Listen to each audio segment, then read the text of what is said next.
All right, President Biden also pushing for $15 federal minimum wage, I should say. The Congressional Budget Office reports this would cost up to 3.7 million jobs in this country. Andy Puzner joins us now. He's a former CEO from CKE Restaurants.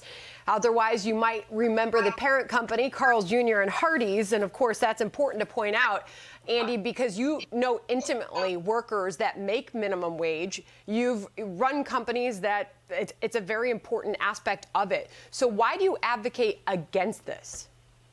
Well, first of all, really, there isn't anybody that makes $7.25, which is the current federal minimum wage.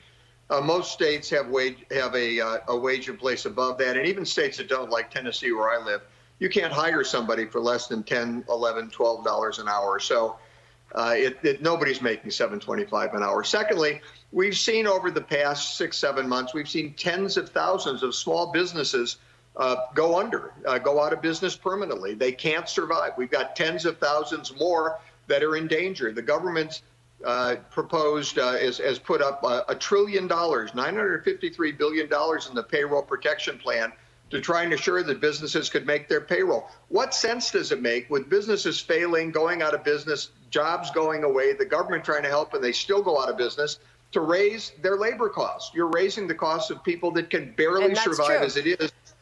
Once they go under, minimum wage is zero. And you felt compelled to write about this. You penned a piece. It's published at foxnews.com. Our viewers can go see it. Biden proposal to boost hourly minimum wage to $15, you say, would destroy jobs and hurt the unemployed. And it seems that the Congressional Budget Office agrees with you on that.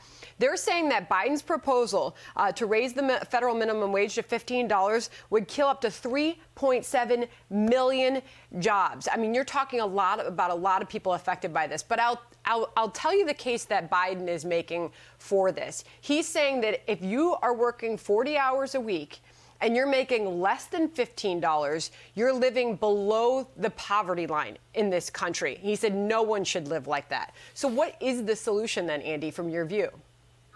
Let me say quickly on that congressional budget report, it was made in the best economic year, the best labor market year in the history of the country. Just imagine the impact it would have now with the economic lockdowns and all the businesses that are closed. It'd be more than 3.7 million jobs. And look, when my grandson works at McDonald's for minimum wage in Arizona, he doesn't need to make $15 an hour. The minimum wage, the wage in place for entry-level employees is so that they can get a job. If you're supporting a family of four, you definitely shouldn't be working a minimum wage job. And what we need is jobs. We need employers competing for employees like we had in 2019 before the pandemic. Well, we don't need what we have now is no jobs. You know, they figured out how to do it in Florida, which some Republicans who are in favor of this have quickly pointed out. So the question is, why can't they do it in the rest of the country? But I'll run this one by you. This is Ro Khanna. I know you want to react, but this is Ro Khanna saying that the minimum wage should be even higher, Andy. He's saying that $15 an hour should be the floor. Considering the increase in the rate of productivity since the last time the minimum wage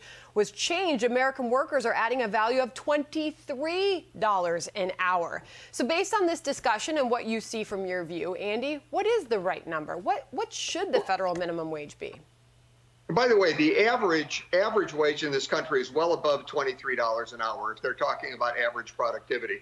As far as productivity, I mentioned my grandson. Look, he doesn't produce $15 worth of value an hour. You can only pay people how much value they produce for your business, or your business will go under. You'll go out of business. We've already got businesses because of the pandemic failing right and left. These small businesses can't survive. You can't raise the wage beyond what they're able to pay. I don't think there should be a federal minimum wage, personally. I think you could probably raise it to $10 and nobody would notice because everybody makes more than that currently, at least most people do.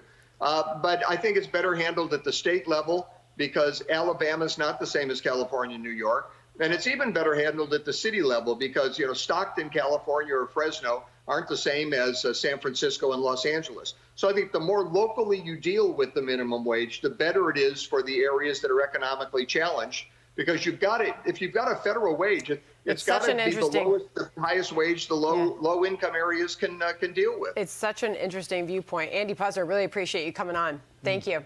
Thank you, Sandra.